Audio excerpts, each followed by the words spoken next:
Bismillahirrahmanirrahim. Assalamualaikum warahmatullahi wabarakatuh.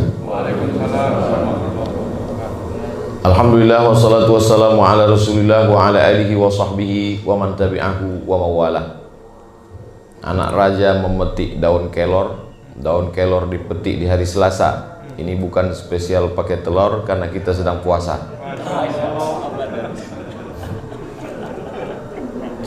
Ketika Nabi Muhammad SAW sampai ke kota Al-Madinah Al-Munawwarah, lalu kemudian Nabi melihat di sana ada orang Yahudi yang sedang berpuasa.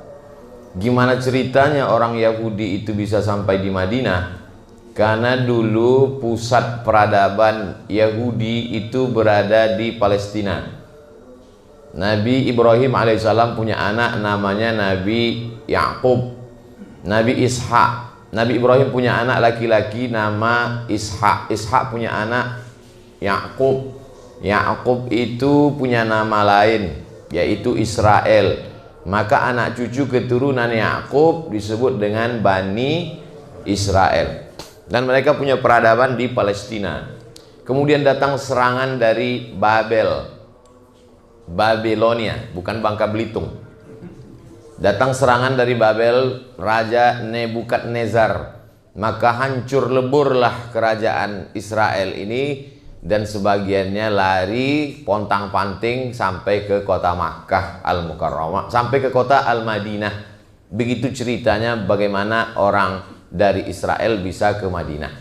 Lalu kemudian di Madinah ini mereka membuat beberapa komunitas. Di antara komunitas yang besar Bani Nadir, Bani Quraidah, Bani Qainuqa. Dan ajibnya, tempat-tempat yang mereka kuasai dulu sekarang di Madinah itu menjadi tempat tanah yang paling subur, kebun korma. Itu menunjukkan mereka punya kecerdasan yang luar biasa untuk memilih mana lapak tanah tempat bertanam korma. Bani Nadir, Bani Quraidah, Bani Qainuqa. Ada satu lagi Khaybar. Lalu kemudian ketika Nabi dan sahabat sampai ke kota Al-Madinah Al-Munawwarah, Nabi melihat mereka sedang melaksanakan puasa. Nabi bertanya, "Mahadza? Ada apa ini? Kok kalian tidak makan, tidak minum?" Waktu itu puasa Ramadan belum ada, karena puasa Ramadan baru diwajibkan tahun kedua setelah Nabi di Madinah. Nabi bertanya, "Ini ada apa? Kenapa kalian puasa hari ini?" Mereka menjawab, "Hadza yaumun salihun." Ini hari yang baik.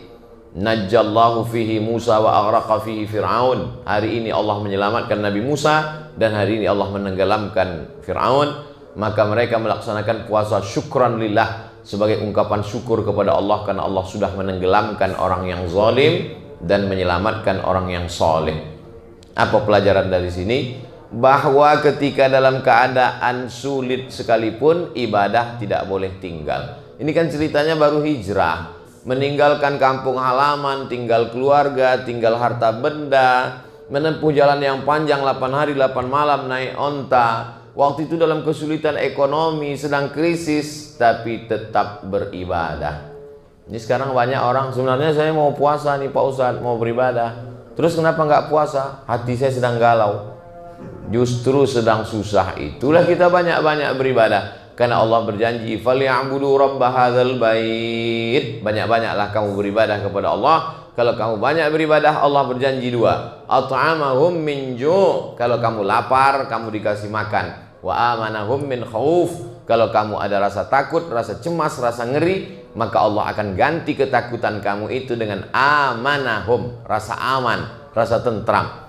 Maka rasa cemas terhadap COVID-19, rasa khawatir terhadap virus tidak bisa ditenangkan oleh masker, hand sanitizer, dan lain sebagainya. Tapi yang bisa menenangkannya adalah dengan banyak-banyak beribadah, dalam kurung tetap jaga syarat dan ketentuan berlaku. Makanya saya tetap juga menjaga itu. Nah, lalu kemudian Nabi SAW wa amara bisiyamihi, memerintahkan sahabat untuk melaksanakan puasa, tapi puasanya bukan wajib, sunnah. Tapi kata Nabi, bedakan dengan orang Yahudi. Khaliful Yahud. Banyak sekali hadis tentang Khaliful Yahud. Khaliful Yahud, bedakan diri kamu dengan orang Yahudi. Orang Yahudi itu kumisnya panjang, jenggotnya panjang. Bagaimana cara membedakannya dengan orang Yahudi? Kata Nabi, uqsus syarib, pendekkan kumis kamu, wa'ful liha, biarkan jenggot kamu. Kumis kamu potong, jenggot kamu biarkan. Konteksnya itu apa? Membedakan diri dengan Yahudi supaya nggak sama. Dan sampai sekarang rabi-rabi, pendeta Yahudi itu disebut rabi, tempat ibadahnya namanya sinagog. Rabi-rabi Yahudi itu bisa dilihat jenggotnya panjang, kumisnya panjang, dan apa namanya ini? Jambang. Bukan jambang, kalau jambang yang tumbuh di sini. Ini yang rambut di samping ini. Nah, dibiarkan panjang. Terserahlah apa namanya, pokoknya rambut tumbuh di samping. Pakai topi cowboy. Rabi-rabi. Kata Nabi SAW, khaliful Yahud, bedakan diri kamu dengan orang Yahudi. Lalu kemudian orang Yahudi dulu itu kalau puasanya cuman 1 hari saja, pas tanggal 10 saja. Maka kata Nabi, khaliful Yahud, bedakan diri kamu dengan orang Yahudi, sumu yauman qablahu yauman ba'dahu, puasa 1 hari sebelumnya dan sehari setelahnya. Puasa sebelumnya tanggal 9. Tanggal 9 itu bahasa Arabnya tis'a, disebut dengan tasu'a. Tanggal 10 itu asyarah, 10, disebut dengan asyura. Maka afdal 9, 10, 11, 3 hari afdal. Tapi kalau tidak sanggup 9, 10 saja. Gimana Pak Ustadz kalau saya tanggal 10 saja? Ya nggak apa-apa.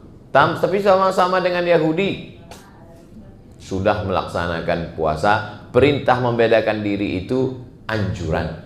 Anda tidak bisa juga tanggal 10 pun nggak bisa juga, banyak ibadah yang lain. Bisa sedekah, bisa tasbih, bisa sholawat, bisa zikir. Jangan membatasi kebaikan hanya dengan 1 pintu saja. Sama seperti musola kita, banyak pintu. Bahkan bingung saya mana pintu mana jendela.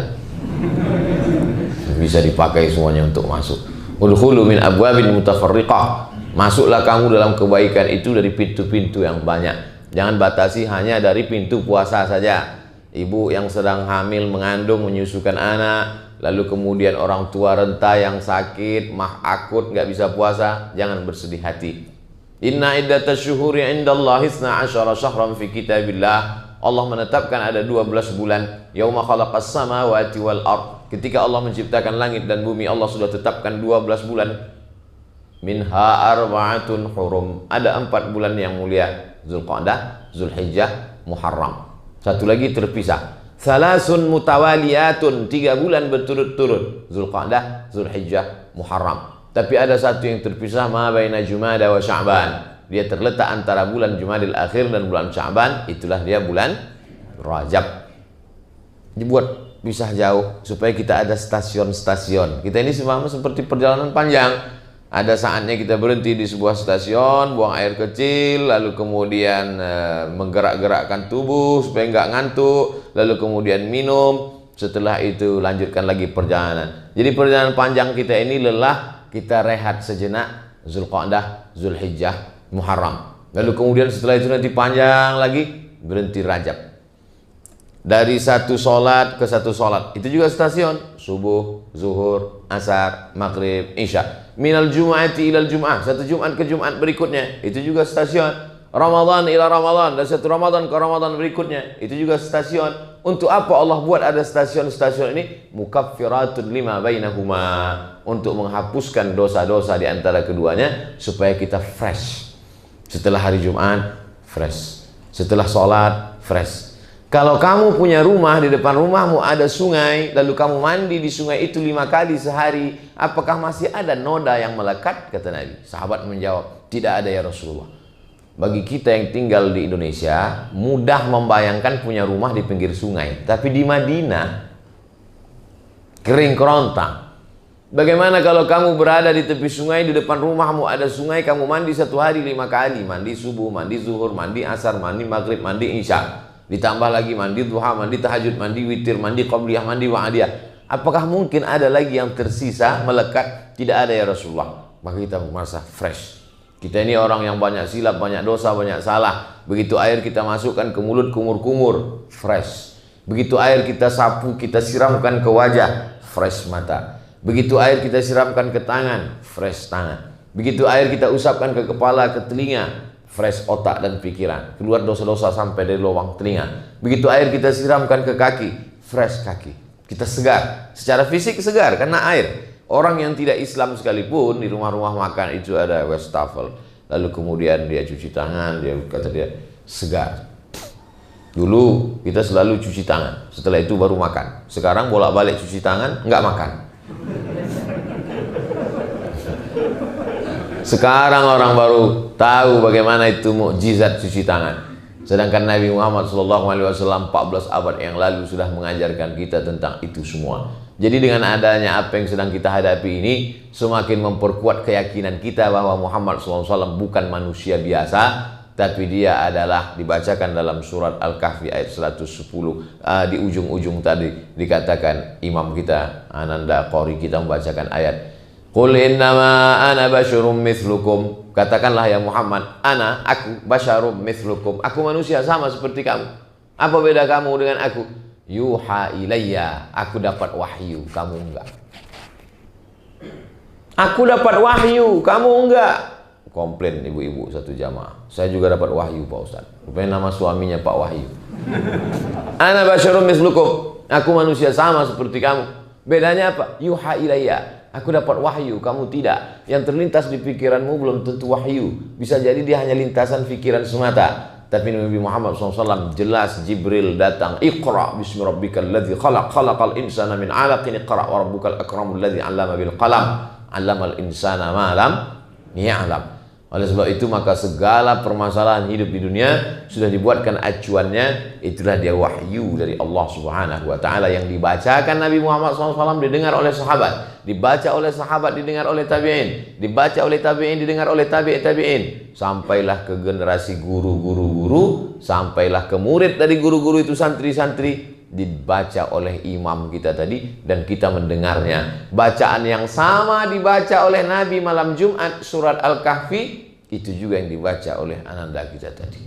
Saya terus terang tadi begitu di awal, Masya Allah ini dibaca surat Al-Kahfi, kalau sampai selesai jam berapa kita naik sepeda?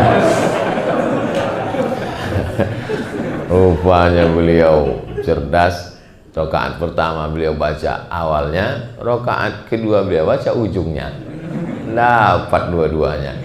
Makanya kata Nabi, hafallah 10 ayat di awal dan 10 yang terakhir. Kalau sanggup semuanya, alhamdulillah. Man qara'a surat Al-Kahfi yaumal jumu'ati. Siapa yang membaca surat ini hari Jumat, petang Jumat, sore Jumat, malam Jumat, adha'a lahu min nur. Allah berikan dia nur, cahaya. Ma bainal jumu'ataini, sampai Jumat yang akan datang. Ini dari Jumat hari ini tanggal 9 Zulhijjah, tanggal 9 Muharram menuju Jumat berikutnya, kita tidak tahu entah apa yang akan terjadi. Gelap. Orang kalau sudah berjalan di dalam gelap bisa nabrak. Orang tua sangat dikhawatirkan berjalan di gelap, ujung kakinya kena tembok, takut stroke, takut sakit. Anak kecil nggak boleh dalam keadaan gelap. Kalau anak kecil sampai gelap, napasnya sesak. Makanya begitu mati lampu, anak kecil langsung segera hidupkan lampu, hidupkan senter, hidupkan lilin. Begitu juga kita kalau dalam keadaan gelap, tak dapat melihat. Oleh sebab itu bagaimana cara menghilangkan kegelapan ini? Nur. Makanya di antara doa solat tahajud, Allahumma ja'al fi qalbi nura, wa fi sam'i nura, wa fi basari nura, wa an yamini nura, wa an yasari nura, wa an amami nura, wa min khalfi nura, wa min fawqi nura, wa min tahti nura, waj'al li nura. Kita bisa pandang memandang, kita bisa tersenyum walaupun gak kelihatan. Kita bisa membedakan mana tiang, mana orang, mana pintu, mana jendela, itu karena nur, cahaya. Oleh sebab itu kita bisa tahu mana hak, mana batil, mana betul, mana salah, itu karena cahaya. Maka kita meminta bimbingan dapat cahaya dari Allah, maka kita sedang berada beruntung di bulan mulia, bulan haram, di hari yang paling mulia, hari Jumat, di waktu yang paling mulia, waktu subuh, pada saat momen kemuliaan menjelang Asyura 9-10, berada di tempat yang paling mulia, rumah Allah, masjid, musholla, bersama orang-orang mulia, ada hati iman Islam di dalamnya. Mudah-mudahan kita selalu mendapatkan kemuliaan-kemuliaan.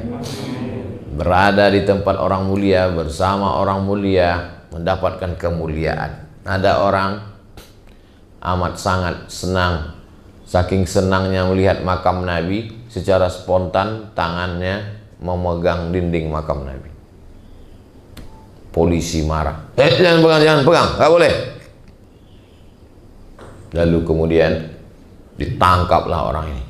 Ditangkap karena dianggap sudah melakukan perbuatan tercela karena memegang dinding makam Nabi.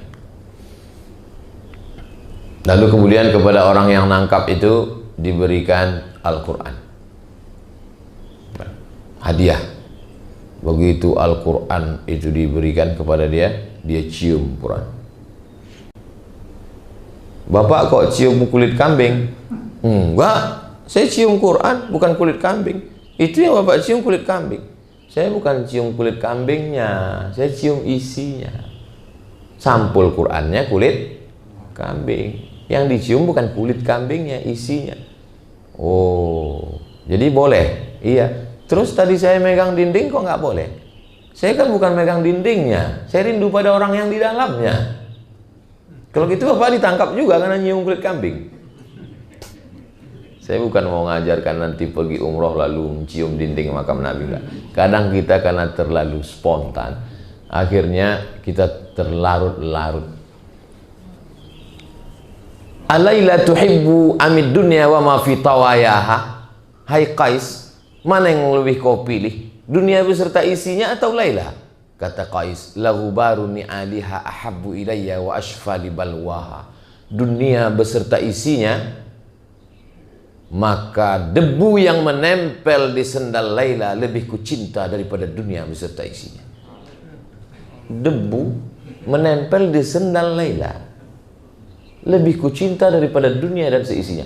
Kalau begitu cinta kepada manusia, apalagi cinta kepada orang yang paling mulia di antara manusia, Nabi Muhammad sallallahu alaihi wasallam. Makanya kadang tidak sedikit dari jamaah itu ketika disebut sallu ala Nabi, Allahumma salli ala sayyidina Muhammad, meleleh air matanya. Bapak teringat umroh? Enggak Pak Ustaz, gaji 13 belum turun. Ada kerinduan-kerinduan kita yang sangat mendalam kepada Nabi Muhammad sallallahu alaihi wasallam. Makanya kalau cinta kepada Nabi Muhammad, ikutilah amalan-amalannya. Di antara amalannya ya ini. Yang puasa hari ini baik, yang belum sempat, belum sanggup hari ini ya nggak apa-apa, besok hari Sabtu aja. Ustadz hari ini puasa, insya Allah kalau kuat, kalau sampai. Kalau nggak puasa nggak salah juga, saya kan musafir. Bapak Ibu yang dimuliakan Allah Subhanahu wa Ta'ala. Ibu-ibu nggak ada Pak Ustadz? Ada, mereka nanti nonton, ini diupload. Nanti nggak disapa dia komplain. Yang dimuliakan Allah Subhanahu wa Ta'ala dimanapun berada, siapa di antara kita ini yang paling mulia? Inna akramakum indallahi atqakum. Yang paling mulia adalah yang paling takwa, paling takut kepada Allah. Dalam puasa itu kita dididik betul-betul takut. Makanya paling tidak kita puasa 3 hari, 13, 14, 15. Sanggup lebih banyak daripada 3 hari, 8 hari, Senin, Kemis, Senin, Kemis, Senin, Kemis. Sanggup lagi lebih banyak daripada 8 hari, 15 hari. 1, 3, 5, 7, 9, 11. Yasumu yauman, puasa 1 hari, wa yuftiru yauman, makan 1 hari, puasa 1 hari. Sanggup lagi lebih daripada 15 hari. Puasa paling tinggi namanya puasa dahar. Puasa apa namanya Pak Ustadz? Puasa dahar. Dahar itu kan makan Pak Ustadz. Kumaha atuh dahar? Dahar artinya sepanjang masa. Di antara sahabat Nabi yang puasa sepanjang masa, Abdullah bin Umar bin Khattab, anak Umar bin Khattab. Itu puasanya sepanjang masa. Di antara sahabat Nabi yang panjang puasa sepanjang masa adalah Sayyidah Aisyah, istri Nabi SAW. Setelah Nabi meninggal, Aisyah puasa sepanjang masa. Ikhtilaf di antara ulama. Ada yang mengatakan membolehkan puasa sepanjang masa, ada yang mengatakan nggak boleh. Tapi setelah diteliti, yang mengatakan boleh puasa sepanjang masa kalau tidak ada menimbulkan mudarat, halangan. Seperti Sayyidah Aisyah. Nabi sudah meninggal, dia tidak ada anak, dia tidak ada tanggungan, dia hidupnya untuk beribadah sepanjang masa sampai meninggal di dunia puasa. Malam tetap dia makan. Yang tidak boleh itu puasa wisol. Wisol itu nyambung dari mulai sahur ini sampai sore nanti, sampai malamnya, sampai besok. kebanyakan orang yang puasa begitu bukan la'allakum tattaqun, tapi karena mau nuntut ilmu kebal jalan di atas air. Itu apalagi jalan di atas air, jembatan banyak. Ayak-ayak wae atuh. Oleh sebab itu kita ini adalah agama yang mengajarkan rasionalitas. Kita berpikir itu untuk apa? Kalau hanya untuk kegaguman orang, banyak cara lain supaya orang kagum. Buatlah sesuatu yang ketika kau mati, maka dia menjadi tinggal yang bermanfaat buat orang banyak. Terus ente jalan di atas air, apa manfaatnya? Selesai, habis, tamat. Oleh sebab itu maka dalam Islam kita diajarkan, buatlah sesuatu yang kira-kira bermanfaat buat orang banyak. Siapa yang paling berguna dalam hidup ini? Anfa'uhum linnas, yang paling bermanfaat buat orang banyak. Ana wa kafilul yatim kahataini fil jannah. Aku dengan orang yang menyantuni anak yatim seperti ini nanti di dalam surga. Seperti ini kata Nabi. Lalu kemudian Nabi menunjukkan dua jari, as-sabbabatu, telunjuk, wal wusta, wa farraja bainahuma, dia jarangkan antara keduanya. Sejarang-jarang-jarangnya paling jauh segini. Begitulah jarak kita dengan Nabi Muhammad SAW. Mudah-mudahan kita dekat jaraknya seperti ini dengan Nabi Muhammad SAW. Mana bisa Pak Ustadz, kita seramai ini mau dekat begini, sesuai sedekahnya masing-masing. Kalau 2000 ya segini lah, 2000. Skala seperti di peta itu, skala 3 km. Sesuai skala. Tapi kalau orang-orang yang bersedekah membangun 100 masjid, itu di Sulawesi ada orang kaya bangun 100 masjid. Kemarin saya ketemu lagi di Medan, Ustadz doakan tanah saya laku, insya Allah Pak Haji, saya punya program bangun 99 masjid Pak Ustadz, membangun pondok pesantren gratis. Saya pergi lagi di Kalimantan, itu dia punya 1.700 anak yatim, itu 3 tahun yang lalu. 1 bulan saya dibawa ke dapur melihat telur ayam hampir 1 kontainer, tukang masak 20 ayam, ngelihatnya aja kenyang, jadi makan. Saya tanya, ini biaya makannya berapa sebulan Pak Haji? 800 Pak Ustadz. 800 apa? 800 juta. Yang nanggung berapa orang Pak? Hehehe, saya sendiri. Luar biasa, Masya Allah. Inilah yang orang dekat dengan anak yatim. Kita ya sadar-sadar aja lah. Tapi kita mesti punya cita-cita yang luar biasa. Nah, bulan-bulan Muharram, bulan mulia, ini juga bulan mendekatkan diri kepada Allah Subhanahu wa Ta'ala. Bulan yang lain kita dekat, tapi khusus di bulan sama seperti bapak ibu sayang kepada anaknya. Tapi pada saat ada momen-momen penting, sesuatu hari-hari mengenang mereka, itu lebih sayang lagi. Pada hari pembagian rapor, itu masih, zaman sekarang anak-anak masih ada pembagian rapor. Mana tahu semuanya online kan? Sekarang online. Ujian online, rapor online, ilmu pun online. Mati laptop, hilang ilmu. Mati HP, lost contact. Oleh sebab itu maka ini adalah kebaikan. Mudah-mudahan kita senantiasa istiqomah dalam jalan la ilaha illallah Muhammadur Rasulullah sallallahu alaihi wasallam. Di akhir majelis mari kita berdoa kepada Allah. Ala hazihi niyah al-Fatihah. A'udzubillahi minasyaitonir rajim. Bismillahirrahmanirrahim. Alhamdulillahirabbil alamin. Ar-Rahmanir-Rahim. Maliki yaumiddin. Iyyaka na'budu wa iyyaka nasta'in. Ihdinas siratal mustaqim. Shiratal ladzina an'amta 'alaihim ghairil maghdubi 'alaihim waladdallin. Amin. Allahumma shalli ala sayidina Muhammad wa ala ali sayidina Muhammad.